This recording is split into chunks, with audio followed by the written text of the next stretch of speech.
കോൺഗ്രസ് ഇപ്പോൾ ഏറ്റവും അവസാനമായിട്ട് രാഹുൽ ഗാന്ധി നോമിനേഷൻ കൊടുക്കാൻ വേണ്ടി വന്നപ്പോൾ അങ്ങനെയാണല്ലോ, വിസിറ്റിംഗ് ആണ്. ഇടയ്ക്ക് എപ്പോഴെങ്കിലും ഒരു പ്രാവശ്യം വരിക, പോവുക. ജനങ്ങളുടെ ഒരു പ്രശ്നവും അവിടെ വന്യജീവി ഉൾപ്പെടെയുള്ള നിരവധി പ്രശ്നങ്ങളുണ്ട്. ഒരു പ്രശ്നത്തിൻ്റെ അകത്തും MP എന്ന രീതിയിൽ ഇടപെടുന്ന നിലപാട് സ്വീകരിച്ചിട്ടേ ഇല്ല. അത് ജനങ്ങൾ കൃത്യമായിട്ട് തിരിച്ചറിയുന്നുണ്ട്.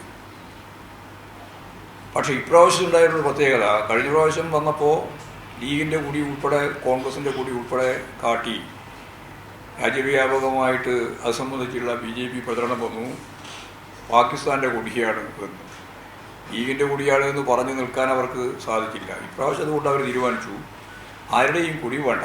എന്നിട്ട് ഇപ്പോൾ കൊടി വേണ്ട അതിൻ്റെ തിയറി പറഞ്ഞുകൊണ്ടിരിക്കുകയാണ്. എന്തുകൊണ്ടാണ് കൊടി വേണ്ട? കാര്യകാരണ നിയമം എല്ലാറ്റിനും ബാധകമാണ്.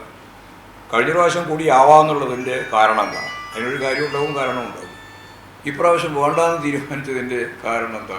വളരെ വ്യക്തമാണ്. RSSൻ്റെ BJPയുടെ പ്രചരണത്തെ ഉത്തരേന്ത്യൻ സംസ്ഥാനങ്ങളിലെ കോൺഗ്രസ് ഭയപ്പെടുന്നതിൻ്റെ ഭാഗമായി ഇവിടെ ഈ മുസ്ലിം ലീഗിൻ്റെ കൊടി കണ്ടാൽ അത് പാകിസ്ഥാൻ്റെ കൊടിയാണ് എന്ന് പ്രചരിപ്പിക്കുന്ന BJPക്ക് എതിരായിട്ടുള്ള, അവരുടെ പ്രചരണത്തിനെതിരായിട്ടുള്ള ഒരു മുൻകരുതൽ എന്ന് മാത്രമേ കാണാൻ സാധിക്കുള്ളൂ. സ്വന്തം കൊടി ഉപേക്ഷിക്കുന്ന നിലയിലേക്ക് കോൺഗ്രസ് എത്തിയിരിക്കുന്നു എന്നുള്ളതാണ് വിചിത്രമായ സത്യം. എന്ത് ഉപേക്ഷിക്കാൻ അവർ തയ്യാറാണ്? ആശയം, രാഷ്ട്രീയം ഉപേക്ഷിക്കാൻ അവർ തയ്യാറാണ്. SDPIയെ കൂട്ടുന്നു. കൊടി ഉപേക്ഷിക്കാൻ അവർ തയ്യാറാണ്.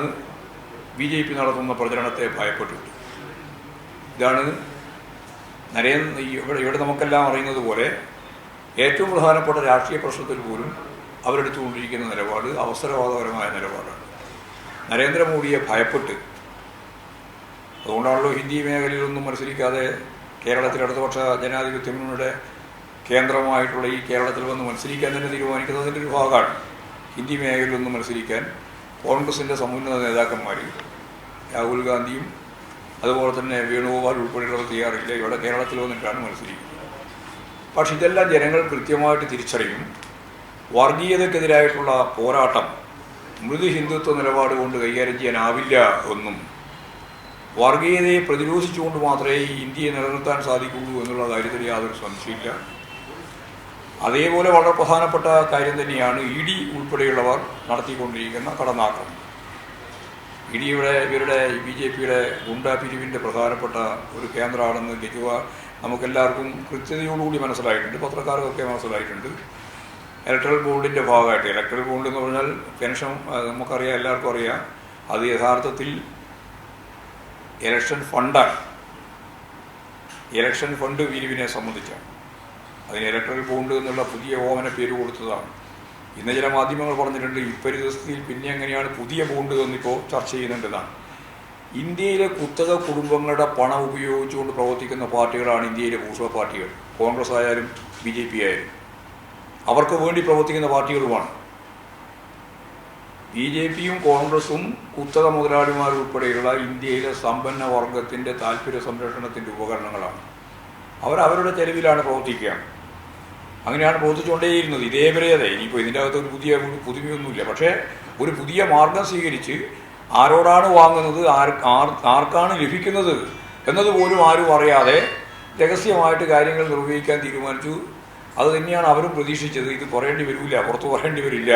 അങ്ങനെയാണ് കോൺഗ്രസിൻ്റെ നേതാവിൻ്റെ ഭർത്താവിൻ്റെ കേസ് പോലും 170 കോടി ഉറുപ്പിക കൊടുത്തിട്ട് ഇല്ലാതാക്കിയിട്ടുള്ള ബോണ്ട് ചരിത്രം നമുക്കെല്ലാവർക്കും ഒരു അപമാനകരമായ ചിത്രമാണ്.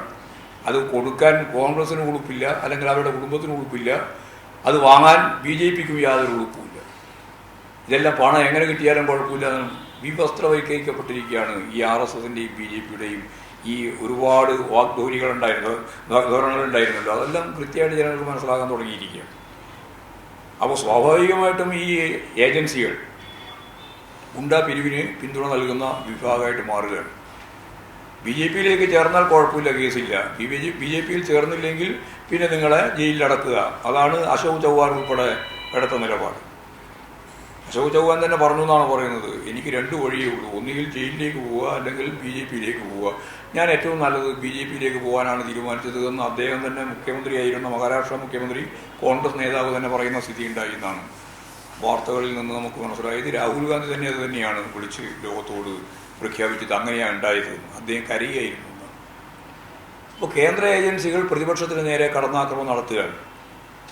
ഇപ്പോൾ സഞ്ജയ് സിംഗ് ഇന്നലെ കോടതിയിൽ നിന്ന് കൃത്യമായ നിലപാട്, സുപ്രീം കോടതിയുടെ ഫലപ്രദമായ ഒരു ഇടപെടൽ കൊണ്ട് നിങ്ങൾക്ക് എങ്ങനെയാണ് ഒരു തെളിവുമില്ലാതെ ജനപ്രതിനിധിയായിട്ട് ഒരാളെ 6 മാസത്തിലധികമായിട്ട് ജയിലിൽ വെക്കാനാവുന്നത് എന്ന ചോദ്യത്തിന് കൃത്യമായ ഒരു ഉത്തരവുണ്ടായിരുന്നില്ല.